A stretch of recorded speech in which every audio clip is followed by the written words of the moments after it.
Apprenez à vivre selon de nobles principes.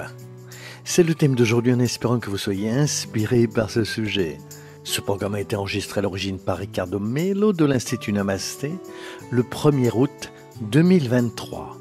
Les audios sont préparés par les volontaires de la pilule inspirante. Notre équipe de collaborateurs a toujours besoin d'aide. Soyez vous aussi volontaires dans notre cause. Rejoignez notre page sur Facebook, Pilule inspirante.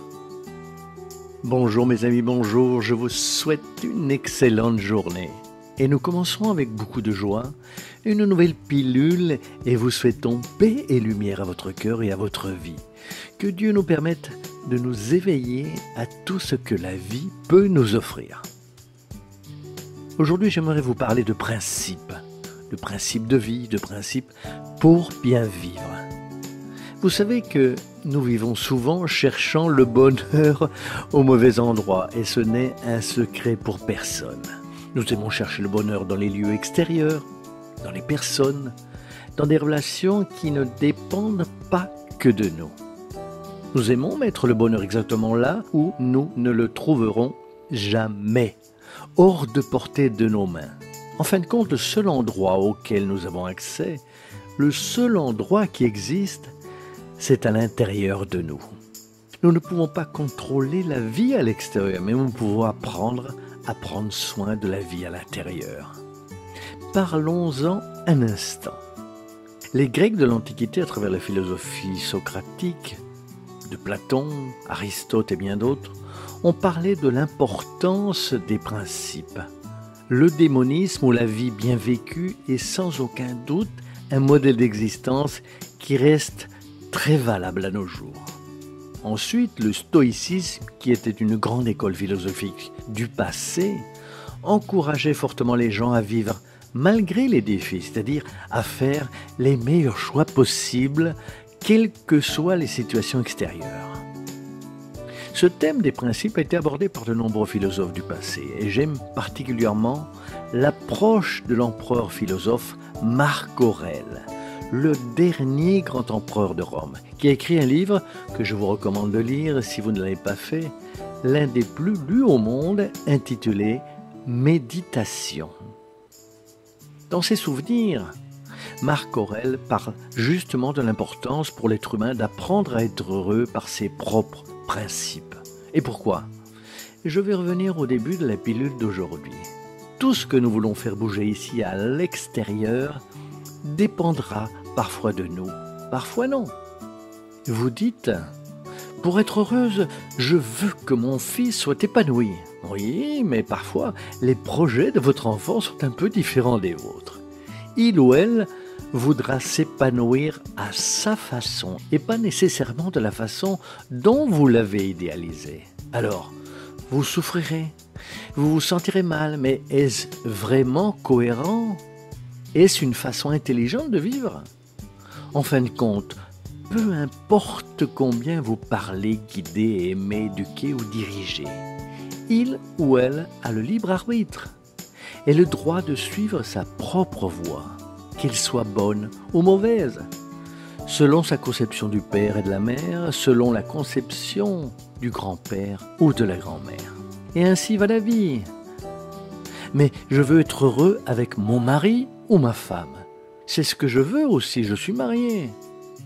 Mais on ne peut pas dominer, contrôler ou diriger l'âme d'une autre personne. C'est de la folie. Il faut apprendre à être heureux intérieurement d'abord. Bien sûr, lorsque deux personnes entières se rencontrent, l'une peut apprendre à compléter l'autre dans ce qui lui manque encore. Mais en réalité, chacun donne avec l'abondance de ce qu'il a. Mais si les gens sont fragmentés, voulant toujours que l'autre comble un vide dans leur âme, quelles sont les chances que cela fonctionne ? Les gens vont être malheureux. Ils vont exiger que l'autre les rende heureux, que l'autre leur donne quelque chose qu'ils n'ont pas. Tout le temps, il y a deux personnes qui exigent. Pensez-vous que cela va marcher ? C'est pour cela qu'il y a encore tant de relations malheureuses sur Terre. La spiritualité le dit ainsi.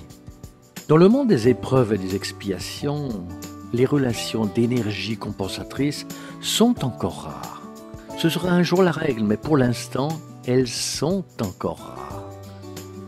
La plupart des relations sont encore probatoires. C'est vraiment une preuve.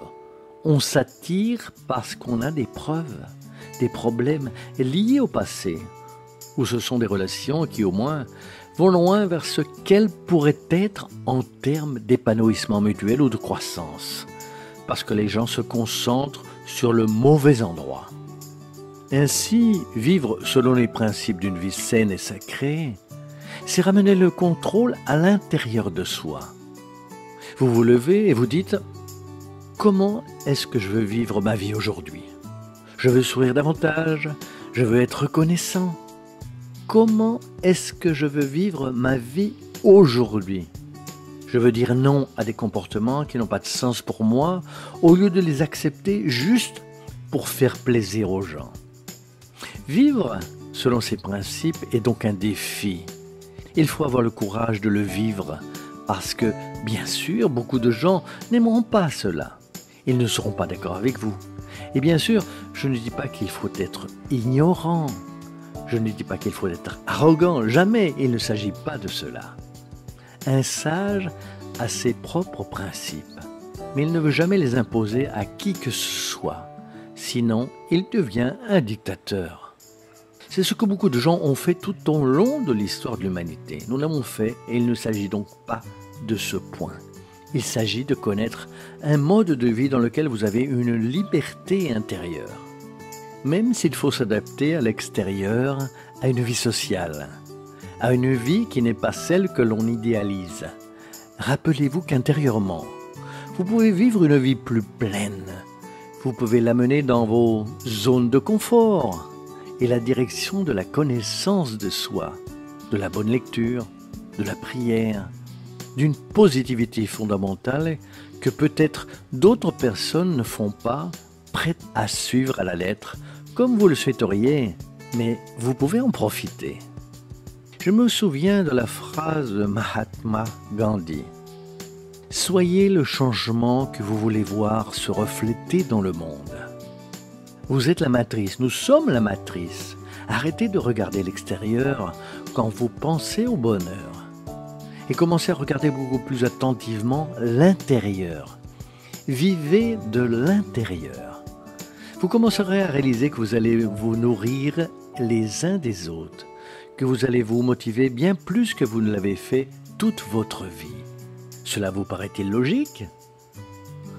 Partagez nos pilules, plus de 150 pays les reçoivent. Grâce à Dieu, à vous qui partagez avec tant d'affection, qui ne vous omettez pas. Merci pour votre affection, votre engagement à nos côtés. Vous pouvez télécharger l'application officielle IRM Official. Dans l'application, vous recevrez les pilules tous les jours. Bonne journée à vous et vous le savez déjà. À bientôt mes amis, à très bientôt.